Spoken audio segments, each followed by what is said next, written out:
Well, thank you, Mr. President. I think what we're dealing with here is a triumph, is it not, of hope over experience. You're talking about things which aren't the problem. The problem that we have is a flawed banking system, a fractional reserve banking system, where bankers can lend money that they don't have. And if you go back in time to the United States in the 1850s, that was a capital offence. You could hang for that.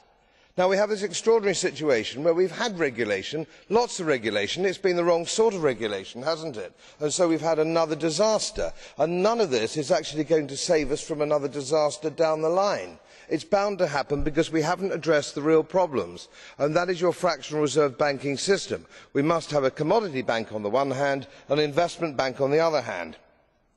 So, Commissioner, you talk about banks' ability to withstand shocks. Well, by this definition, by your definition, a shock is people turning up wanting their money back. You know, that's not a shock. That's a sort of should be a day-to-day occurrence and should be dealt with accordingly. And we're talking about bankers' bonuses, an absolutely wonderful way of taking everybody's eye off the ball. What we've actually had here is criminal activity by bankers, and not a single banker has been sent to prison. This is extraordinary. Billions of pounds have been taken away from taxpayers, taken away from depositors, bondholders, and yet not a single banker is in jail.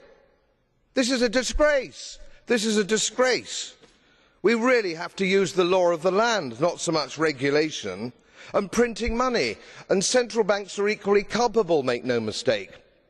I'd like to see some central bankers in prison. And I call quantitative easing counterfeiting. Printing money is counterfeit. It's illegal. If a private citizen did it, they would go to jail. So let's look into our own hearts. The very unpleasant arrangements that politicians, bureaucrats and central bankers have between themselves at the expense of the taxpayer. Let's end it, and let's end it now.